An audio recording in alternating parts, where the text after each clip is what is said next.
تو عبارت النص اور اشارت النص کی وجود ہی موقوف ہے اقتضاء النص پر۔ اس کے بعد حضرات نے اس پر اعتراض کیا ہے کہ اقتضاء النص کا دلالت النص سے اضعاف کہنا یہ درست نہیں۔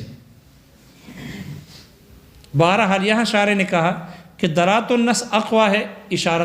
اقتضاء النص سے، اور تعارض کی مثال ذکر کی ہے۔ آپ علیہ الصلوۃ والسلام کا فرمان ہے، آپ نے حضرت عائشہ صدیقہ رضی اللہ عنہا سے فرمایا، وہ آپ علیہ الصلوۃ والسلام سے پوچھا گیا ان کپڑوں کے بارے میں کہ جس کو حیض کا خون لگ جائے، تو ان کے طہارت کے بارے میں آپ سے پوچھا گیا، تو آپ نے فرمایا حطیہ ثم اقرصیہ، حطیہ ثم اقرصیہ ثم اغسلیہ بالماء، حطیہ اس کو رگڑ دو، ثم اقرصیہ پھر اس کو کرچ دو، مسل دو، انگلیوں کے اطراف سے، ناخنوں سے مسل دو یا کرچ دو، ثم اغسلیہ بالماء پھر اس کو پانی سے دھو لو۔ تو جس کپڑے کو خون لگ جائے حیض کا، اس کے طہارت کا طریقہ آپ نے بتا دیا۔ اس سے استدلال کرتے ہیں کہ یہاں پر دیکھو لفظ آ گیا ثم اغسلیہ بالماء، پانی سے دھو لو، معلوم ہوا نجس چیز کے طہارت کے لیے پانی سے دھونا ضروری ہے، پانی سے دھونا ضروری ہے۔ اغسلیہ بالماء فرمایا آپ نے،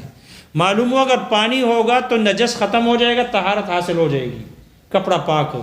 اگر پانی نہ ہوگا دوسرا مائع سیال چیزیں ہوں گی، جیسے سرکہ ہے، یا جیسے کہ روغن ہے یعنی تیل ہے، تیل سے یا سرکے سے، دوسرے سیال اور مائع پاک چیز سے طہارت حاصل نہیں ہوگی۔ کیوں نہیں ہوگی؟ اس لیے کہ یہاں اغسلیہ بالماء فرمایا۔ تو اس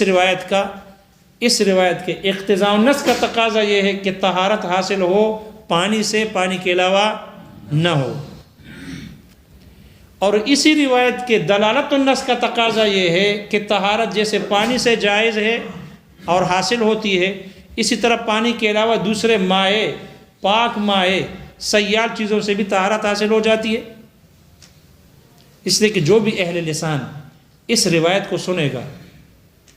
تو وہ یہی سمجھے گا، جو اہل لسان ہوگا وہ یہی سمجھے گا کہ اس سے مراد کپڑے کو پاک کرنا مراد ہے۔ آپ کے اس فرمان کا مقصود طہارت ہے،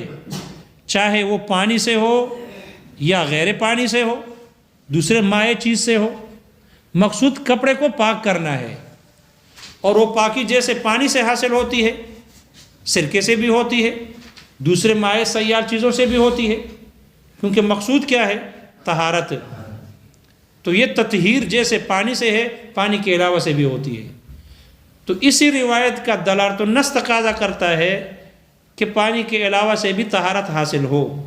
پانی کی صرف ضرورت کافی نہیں، پانی شرط نہیں۔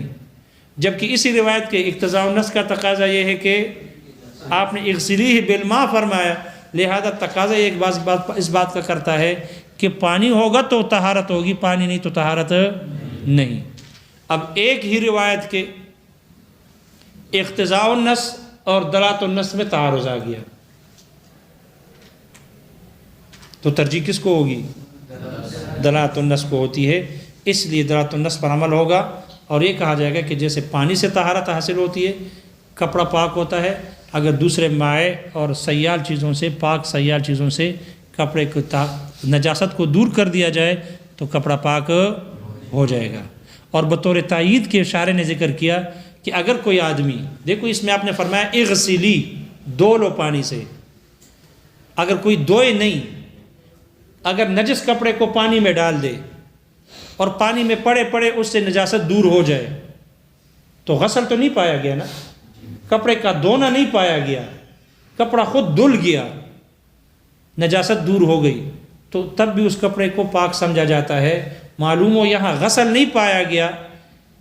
اغسلی دھونا نہیں پایا گیا، اس کے باوجود کپڑا پاک ہے۔ معلوم ہوا کہ اغسلیہ بالماء میں جو کہا گیا ہے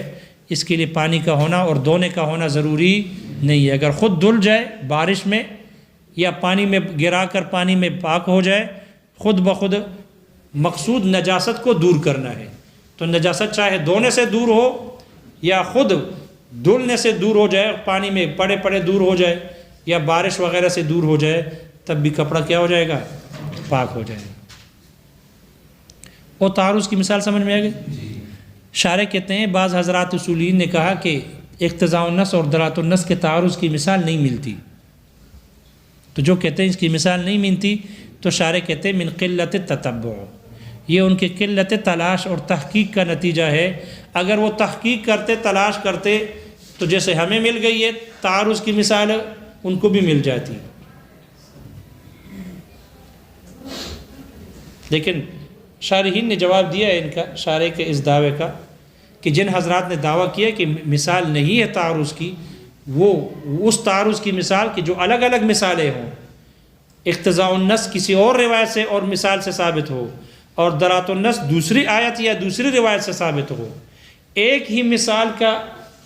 اقتضاء النص بھی ہو اور دلالت النص بھی ہو، یہ کہا ہے کہ اس کی مثال نہیں ہے۔ الگ الگ مثالیں نہیں ہیں،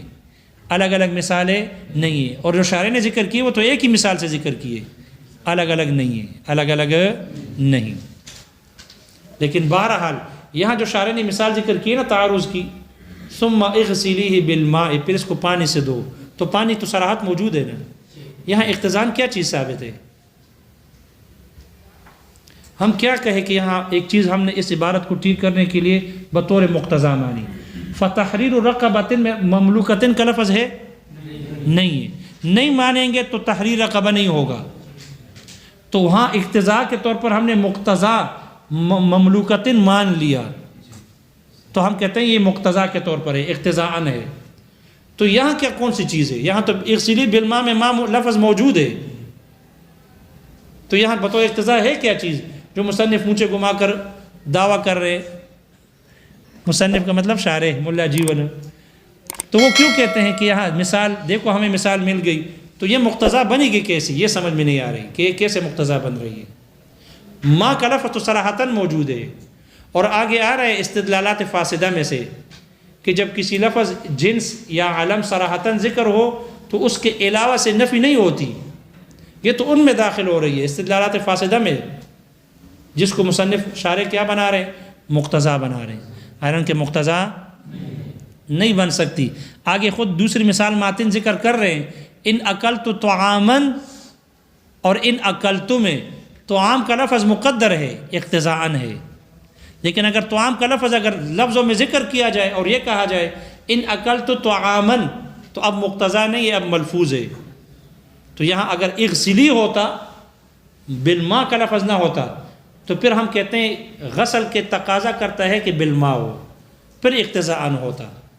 اور چونکہ یہاں ماء کا لفظ صراحتاً موجود ہے تو اقتضاءً نہ ہوا، اقتضاءً نہ ہوا۔ واللہ اعلم۔ بہرحال اس کو اقتضاء والی مثال بنانا محل نظر ہے، اس لیے اصولیین نے، دوسرے شارحین نے، جو منتخب الحسامی والے ہیں، انہوں نے جو اس کے شارح ہیں انہوں نے مثال یہی مثال دی ہے، لیکن دوسرے شارحین نے یہ مثال ذکر نہیں کی۔ جی یہاں ملا جیون رحمہ اللہ نے ذکر کی ہے، انہوں نے دوسری مثال ذکر کی ہے، اقتضاء النص کی اور دلالت النص کی تعارض کی مثال یہ نقل کی ہے، یہ بنائی ہے کہ اگر کوئی آدمی دوسرے آدمی کو یہ اطلاع دے دے کہ فلاں آدمی نے آپ کو، آپ کے بارے میں یہ کہا ہے کہ اعتق عبدک انی بألف، تم اپنا غلام میرے حوالے سے، میری طرف سے 1000 پر آزاد کر دو۔ دوسری بات انہوں نے آپ کے بارے میں یہ کہی ہے کہ انت خائن، تم خائن ہو، لا تشتری لی شراک نعل، تم میرے لیے جوتے کا ایک تسمہ تک بھی نہ خریدو۔ دو قول آ گئے، ایک قول یہ ہے کہ تم اپنے غلام کو میرے طرف سے 1000 پر آزاد کر دو، یہاں اقتضاءً بے مقدر ہے، تو اس پہلے کلام کا تقاضا یہ ہے کہ یہ اس کے لیے وکیل بن گیا، یہ اس کے لیے کیا بن گیا؟ وکیل بن گیا، اقتضاءً بے مقدر مانی گئی، تو اس کلام کے تقاضے کی وجہ سے، اقتضاء کی وجہ سے، یہ مامور مخاطب یہ اس کے لیے وکیل بن گیا۔ اور دوسرے کلام کا تقاضا یہ ہے، اس نے کہا انت خائن، یہ بھی کہا ہے کہ انت خائن، تم خائن ہو، لا تشتری لی شراک نعل، میرے لیے جوتے کا تسمہ تک نہ خریدو۔ تو اس دوسرے قول کا دلالت النص کا تقاضا، عبارت النص تو یہ ہے کہ خائن ہو، میرے لیے جوتے کا تسمہ نہ خریدو، یہ عبارت النص ہے۔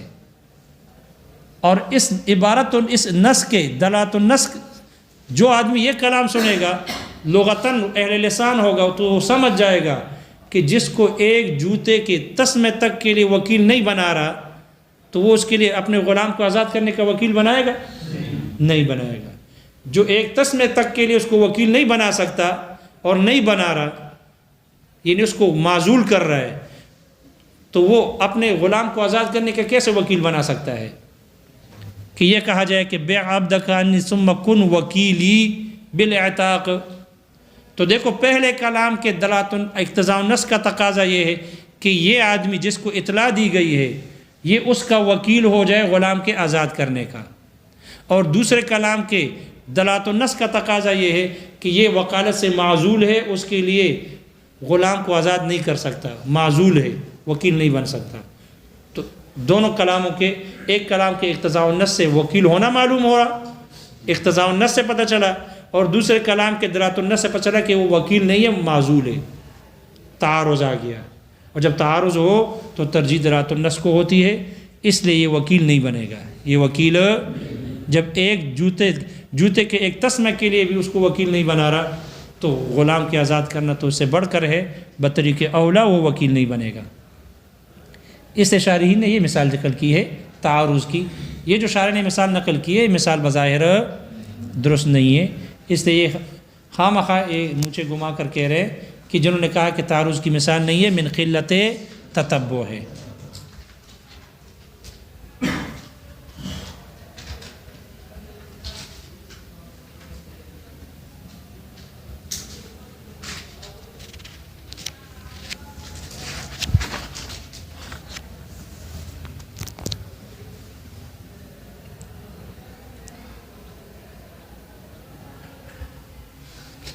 کیا کریں استاد جی، تاخیر سے آتے ہیں جلدی آتے ہیں؟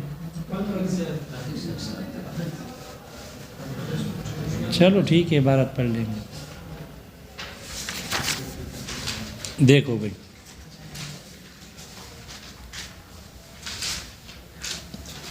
وَمِثَالُهُ الْأَمْرُ بِالتَّحْرِيرِ لِلتَّكْفِيرِ، مقتضا کی مثال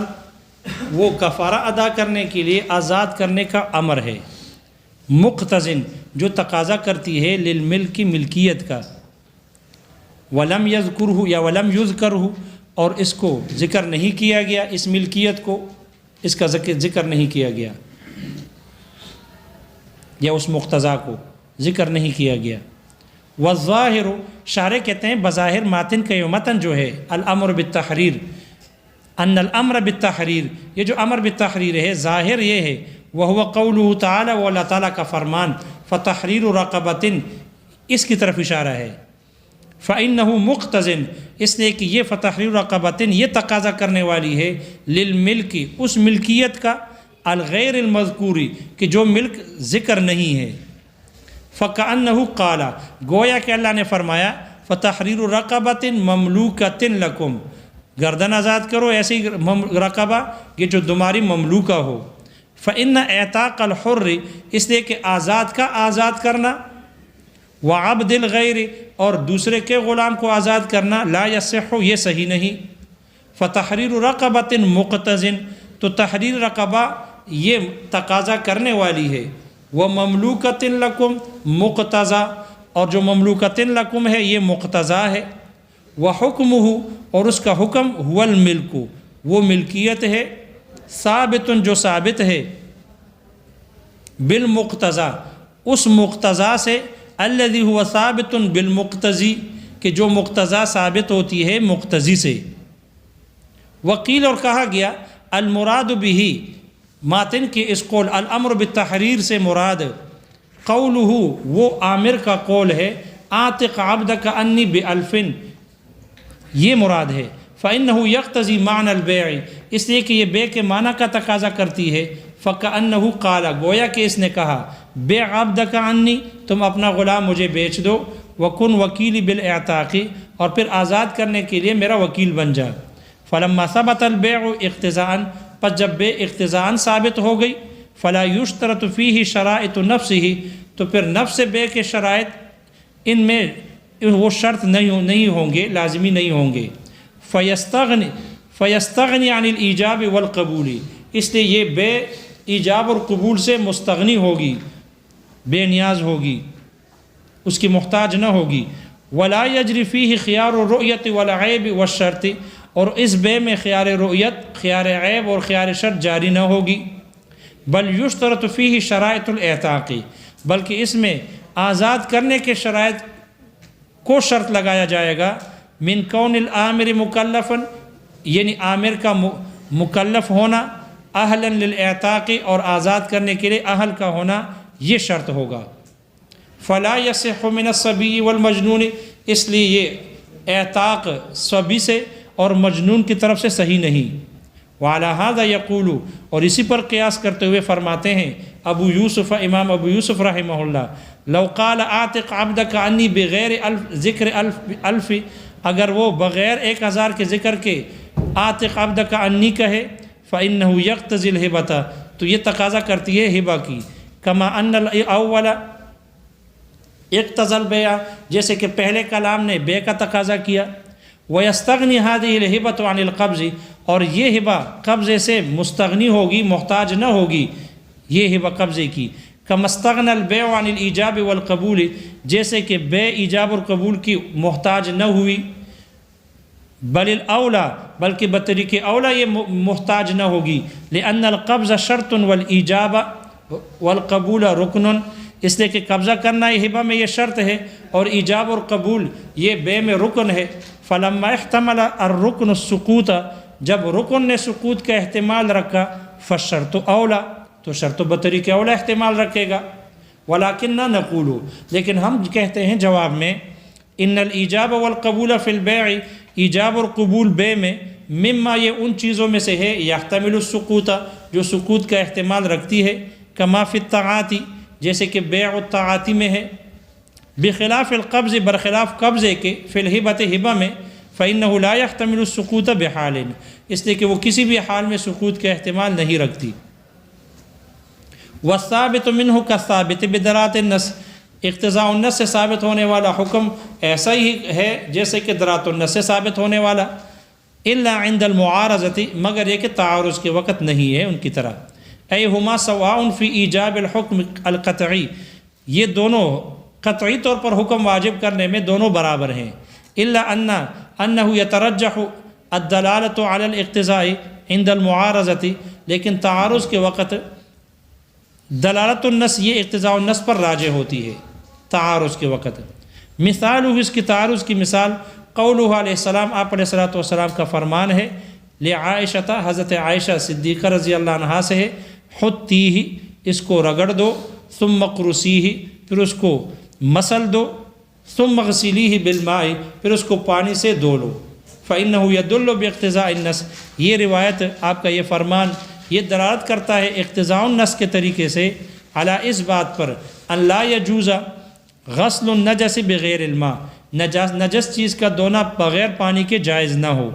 من المائعات، دوسرے سیال چیزوں سے۔ لأنہ، اس لیے کہ لما اوجب الغسل بالماء، جب اس روایت نے پانی سے دھونے کو واجب کر دیا، فیقتضی صحتہ، تو اس کے صحیح ہونا تقاضا کرتی ہے، ان لا یجوز بغیر الماء، کہ وہ پانی کے بغیر جائز نہ ہو۔ ولکنہ بعینہ یدل، لیکن بعینہ یہی روایت دلالت کرتی ہے، بدلالت النص، دلالت النص کے طریقے پر، علی انہ یجوز غسلہ بالمائعات، کہ اس کا دھونا مائعات سیال چیزوں سے اس کا دھونا جائز ہے۔ وذالک، اور یہ اس طور پر، لأن المعنى الماخوذ منہ، اس لیے کہ جو وہ معنی اس روایت سے اخذ کیا گیا ہے، الذي يعرفه كل احد، کہ جس معنی کو ہر کوئی شخص جانتا ہے، وهو التطہیر، اور وہ پاک کرنا ہے، وذالک يحصل بهما جميعا، اور یہ پاکی کا ہونا یہ ان دونوں سے حاصل ہو جاتا ہے، پانی سے بھی اور دوسرے مائع سے بھی۔ الا ترى، کیا دیکھتے نہیں، ان من القى الثوب النجس، کہ جو نجس کپڑے کو پانی میں ڈال دے، لا یؤاخذ باستعمال الماء، تو پانی کے استعمال کرنے پر اس کا مواخذہ نہیں کیا جاتا، فیہ، اس میں، لأن المقصود هو ازالۃ النجاست، اس لیے کہ مقصود طہارت سے نجس کو دور کرنا ہے، حاصل جو کہ وہ حاصل ہے یہ مقصود علی کل حال ہر حال پر، فترجحت الدلالۃ علی الاقتضاء، تو دلالۃ النص راجع ہو گئی اقتضاء النص پر۔ وما قیل، اور یہ جو کہا گیا من ان مثالہ لم یوجد فی النصوص، نصوص میں اس کی مثال نہیں پائی گئی، فانما هو من قلت التتبع، یہ ان کی قلت تحقیق اور قلت تلاش کی وجہ سے ہے۔ بس گھر جائیں گے لگا